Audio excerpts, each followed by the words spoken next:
Okay, Assalamu alaikum students. That is D part of exercise number 14B, and that is also the question number 1. We have done the previous part in the previous videos. Now we are solving this. What we need to find here, हमें यहाँ पे क्या find करना है, वो कह रहे हैं find the volume of the given prism. Volume find करना है आपको प्रिज्म का. वॉल्यूम ऑफ द प्रिज्म होता है आपके पास base area multiply by height. Now we have to see कि which side is the base area of the given prism and what is the height. तो यहाँ पे आप देख लें there is a face. क्या होता है हमारे पास prism की definition क्या होती है? When we are having two identical bases, तो such type of the 3D figure or 3D solid is called prism. तो now you can see this one and ये जिसके बैक साइड वाली है वो क्या होंगे, they will be the identical. तो ये क्या हो जाएगा, that will be the base of this prism. तो बेस एरिया आपके पास क्या होगा, now we have two parallel lines, one pair of parallel line, one this one and this one is parallel to each other. तो हमारे पास कौन सा quadrilateral ऐसा होता है जिसके अंदर one pair of parallel side होता है? Obviously there is a quadrilateral that is trapezium. Trapezium ऐसा आपके पास एक क्वाड्रिलेटरल होता है जिसमें आपके पास पैरेलल लाइंस होती हैं टू. हमने एक को P1 कह दिया और एक को P2 कह दिया.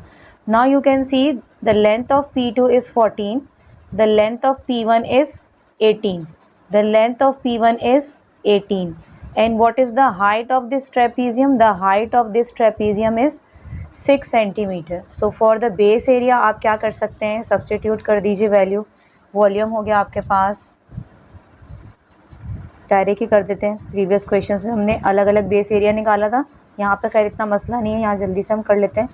बेस एरिया है आपके पास 1/2 P1 plus P2 multiply by height of trapezium multiply by height of prism.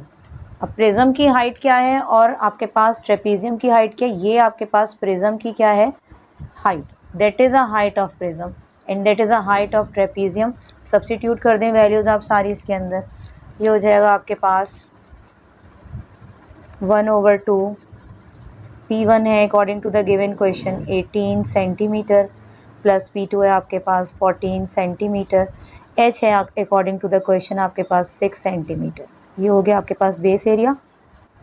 Multiply by height आपके पास क्या हो गया, 12 centimetre. Now you have calculator, just use calculator to find the answer. ठीक है, कैलकुलेटर यूज़ करते हैं और आंसर इसका फाइंड करते हैं. अच्छा, ये क्या हो गया आपके पास 18 plus 14 multiply by 6 divided by 2. ये हो गया आपके पास 96. इस पूरे का आंसर आपके पास क्या हो गया, 96 centimetre square multiply by 12 centimetre. ये है आपके पास वॉल्यूम, तो वॉल्यूम लिखेंगे यहाँ पे. ठीक है, then 96 multiply by 12 it will be 1152 centimetre square into centimetre, it will be centimetre cube. So volume of the given prism is 1152 centimetre cubic. That is the answer of the given prism. देखेंगे ये वाला prism था. Base area हमने trapezium या ट्रेपोजाइड हमने identify किया था. क्या था इसका बेस एरिया, इसका बेस क्या था, ट्रेपीजियम था. ठीक है, और ट्रेपीजियम का फॉर्मूला हमने यहाँ पे लगाया था 1/2 P1 plus P2 into height and that is a height of the prism. तो ये इसका पूरा सोल्यूशन हो गया. Now we are moving toward the next part.